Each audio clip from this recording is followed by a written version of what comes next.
When a unique orphan with a strange power befriends a boy with a loving family, he reveals his biggest secret, hoping to be accepted as one of their own.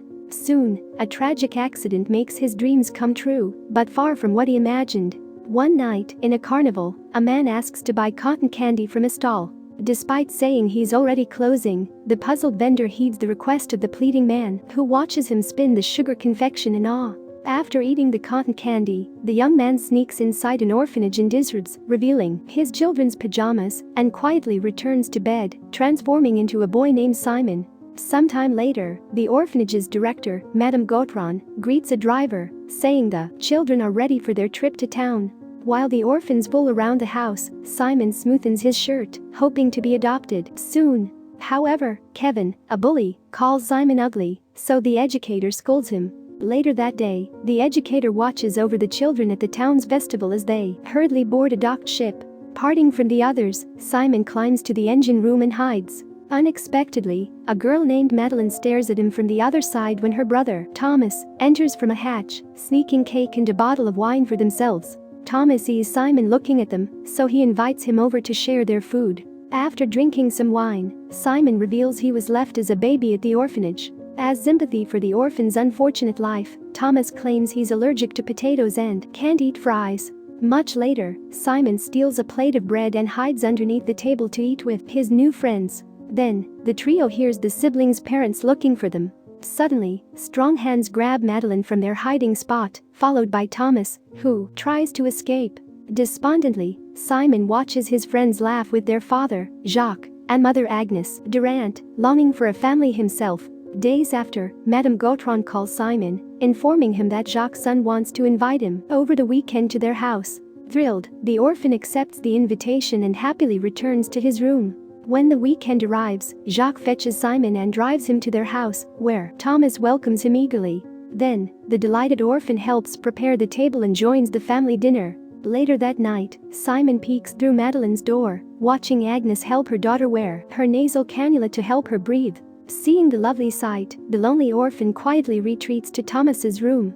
The boy eagerly shows Simon his astronaut books, but the loving parents put them both to sleep. But the rowdy pair turn on their flashlights in the dark to continue their fun. The following day, Jacques enters the dining room with Thomas's birthday cake, so the celebrant immediately blows out the candles. Laughingly, Simon and Madeline blow it too, while Jacques tries lighting it again. After playing charades, the boys engage Jacques in a pillow fight, so Madeline gives Simon the heaviest pillow, helping him attack her father. Later that night, Thomas sneaks a pocket knife into the fort they built in his room. He asks Simon if he wants to be their blood brother for life, saying they must mix their blood and reveal each other's biggest secret. Adamant to be part of a family, Simon affirms. Then, Thomas slashes his palm and draws blood on a glass ashtray while Madeline and Simon follow suit. After completing the pact and covering their wounds with a bandage, Thomas shares his secret, revealing he saw his mother bear. Then, Madeline despondently shares that she doesn't have friends, but her brother protests, saying it's obvious. Pressed to reveal an untold truth, Madeline says she won't live for more than 20 years, according to her parents. As the boys stare at her silently, she prompts Simon to reveal his secret. Reluctantly, Simon makes his friends swear to continue their brotherhood despite his strange secret, so the two affirm. Then, Simon magically changes his appearance to another boy before turning back, leaving the siblings in shock. Upon Thomas's request, Simon changes into another boy's appearance and reverts, clarifying that he can only copy someone's looks if he has touched them. He then shows that his wound has disappeared after changing, wondering if he's immortal, as Thomas suggests. Nevertheless, Madeline says Simon must retain his scar to prove they're blood brothers. After amusing his friends with his power, the trio returns to their beds. Deeper into the night, Simon hears heaving breaths from Madeline's room. When he enters, he finds the girl catching her breath and calming down. Curious about her pain, Simon accepts Madeline's hand and changes into her. Suddenly, he feels the same aching in his chest and struggles for air. Madeline tells him to wait patiently until it passes, so Simon returns to himself, understanding their shared pain. The following day, Madeline brings Simon a pink raincoat her mother bought him. As they sit in awkward silence, the girl suddenly kisses him on the cheek. Then, Thomas enters, annoyed by their matching raincoat's color. As the two boys venture into the woods, Thomas gives Simon his pocket knife so he can dig and escape from the orphanage. After setting a branch on a path to mark their starting point, Thomas eagerly starts the race. Due to his small body, Simon falls behind, so he changes into someone athletic and runs past Thomas. As the pair runs further, Thomas calls Simon to stop, but accidentally slips and falls into a deep ravine. When Simon hears his friends scream, he searches and calls out for him, stumbling upon the cliff. That night, Jacques pursues the woods with a search party for the two boys. When Simon hears the group calling out their names, he realizes they're mostly searching for Thomas. Meanwhile, Agnes comforts her daughter at home, equally worried for the missing boys. As Simon witnesses the disheartened family outside the window, he nervously decides to return as Thomas, renewing his disappeared blood-packed wound. Shortly, Agnes opens the door to Thomas, who reluctantly returns her unfamiliar embrace. Not long after, Madeleine watches her supposed brother being questioned by the police. The fake Thomas narrates the incident, worrying Madame Gautran, who asks where Simon was last seen. Worried they might find Thomas's body, Simon says they got lost, blaming himself for his friend's disappearance, so they let him rest. Later that night, Simon enters his new room and Madeleine follows him. Suspiciously, the girl asks if he's really Thomas and checks his packed wound, making her believe Simon is gone. Soon after an unfortunate search, the Durants and the orphanage workers gather around Simon's empty grave as Madeleine weeps for her lost childhood love. Years later, Dr. Badett advises a much older Madeleine on what not to eat, but she refuses to listen. The worried doctor says she must be careful with her health, since there's a long list of patients before she can have a heart transplant. Frustrated by her unwavering condition, Madeleine exits the hospital tearfully. While Jacques cleans his vehicle outside his mirror shop, a young woman enters to claim her order, asking for Thomas specifically. When a much older Thomas hands the customer her package, she then asks about his plans on vacation, but the timid young man insists he'll remain working. On Thomas's birthday, the Durant family and friends gather as the celebrant unwraps his gifts. Then, Jacques hands his son his gift, containing a mirror plaque for the shop with both of their names, revealing he's handing over the shop to him. Outside, Thomas looks at the scar on his palm, despondently pondering the shop left for the real Thomas. Suddenly, Madeleine arrives with her boyfriend, who drives her on his motorbike. Seeing her lonely brother, Madeleine approaches him, learning their father has already revealed his plan. When the young man claims he doesn't know what he wants, Madeleine hugs him in sympathy. That evening, Jacques calls their guests to make fun of his celebrants' pictures as a family tradition. As the proud parents tell stories behind the scanned photographs on a slideshow, the young Simon's picture flashes on the screen, catching them all off guard. Later that night, Thomas stares at his reflection in his room and changes into his original face as a grown-up Simon for the first time. While walking in town, Thomas sees a telescope displayed in a store, so he eagerly enters the shop to check it out. However, he stops short when he finds the blonde woman inside. Hesitant to talk to her, Simon shifts into his own skin and purchases the telescope without the woman's attention. Afterward, Simon eagerly buys a plate of fries, missing the dish's taste since he has been impersonating a man allergic to potatoes. Unexpectedly, the young man sees Madeleine staring at him through the window, recognizing his face. So, Simon nervously looks away, hoping she doesn't realize who he is. As Simon returns home as Thomas, he hurriedly changes his shirt just as Madeleine knocks on his room. The young woman relentlessly insists that her childhood friend is still alive and shows Thomas a stolen picture of Simon at the cafe on her phone.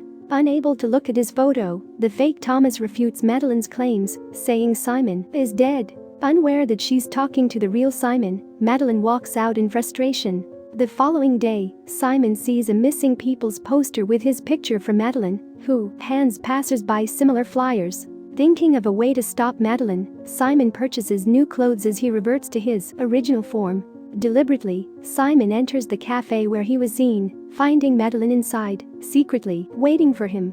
After gaining the woman's attention, Simon takes his seat. As expected, Madeleine approaches and asks if he's Simon. However, Simon calmly denies it, but the young woman disbelieves him, so he claims her wariness saddens him. Taken aback, Madeleine apologizes and turns away. Suddenly, she has trouble breathing, so Simon worriedly leads her outside for air. As Madeleine calms down, she asks for the young man's name, so Simon claims he's called Michel. Then, the waitress hands Michel's fries and offers Madeleine some help which she refuses. Michelle's indifference to Madeline's problem irks her, so he claims he's merely disinterested as he eats his fries. While staring at Madeline's face, Michelle calls her beautiful. Amidst the awkward silence, Madeline receives a text from her parents. Simultaneously, Michelle gets one, too, and texts a quick reply.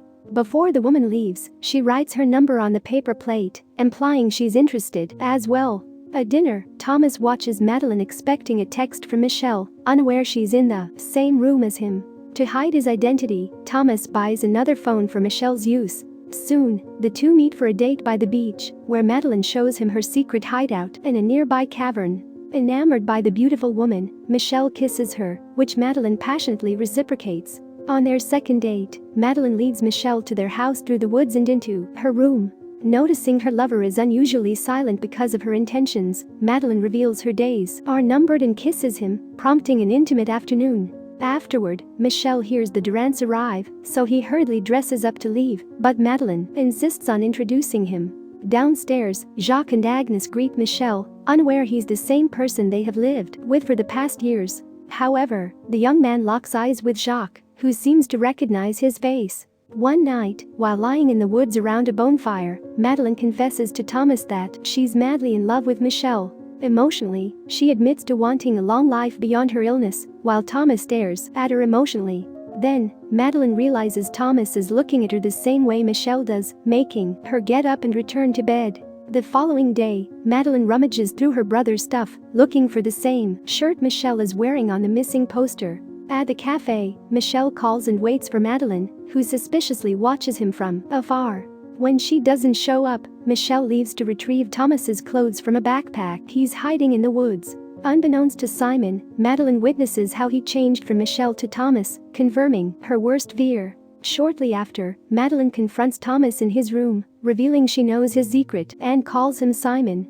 Distraught, Simon stops her outburst and transforms into his original self, leaving Madeline wailing in agony. When the aggrieved woman recovers, she asks about her real brother's whereabouts. As Simon leads Madeline into the deep ravine where Thomas died, she tells him to reveal the truth to her parents. However, Simon offers that he'll run away instead of making Jacques and Agnes suffer from his deceit. Enraged, Madeline calls him a coward, saying her parents don't care about him, and swears she'll find another way to reveal his power. Tearfully, Simon professes his love for Madeline as she walks away. Upon Madeline's request, the police, led by Commissioner Leroy, enclosed the ravine to retrieve the dead boy's remains. Afterward, the officer questions Thomas in her office, showing him a picture of the raincoat and asking about Simon. Since the boy's remains were recovered, the urn is placed inside Simon's once empty grave. Knowing it's her brother inside, Madeline quietly weeps and glares at Thomas, who excuses himself and rushes home. Thinking he has no choice but to escape, Thomas gathers his stuff and is about to leave when the Durants return. Thomas claims he's suffocated at home, so Jacques and Agnes worriedly try to talk to him. Suddenly, Madeline points a shotgun at Thomas and shoots the ceiling to warn Jacques of her tenacity. Distressed, she threatens Thomas to reveal his true self. But when the young man takes a step, Madeline immediately shoots him in the stomach, so Jacques snatches the shotgun from his daughter. While Agnes calls for an ambulance, Madeline shouts at Thomas to transform and save himself from the fatal wound. Tormented, Thomas claims that he's sad and tells the Durants that he loves them as he returns as Simon. As Jacques and Agnes step away from the strange man in shock, Madeline explains Simon replaced Thomas, whom they buried earlier. When Simon is about to leave, Jacques accuses him of pushing his son. Affronted, Simon denies and calls him father, so Jacques throws him in rage. Eventually, Jacques weepily strangles Simon outside as the police arrive. To escape, Simon changes into Thomas, shocking Jacques and the onlookers as he seizes the opportunity. Commissioner Leroy tries to stop the young man, but he immediately drives away with the police car while Madeline falls in pain. Shortly, the police intercept Simon in town, so he escapes on foot. When they reach a crowd, Leroy sees a discarded bloody shirt on the ground, implying the escapee has transformed into another face.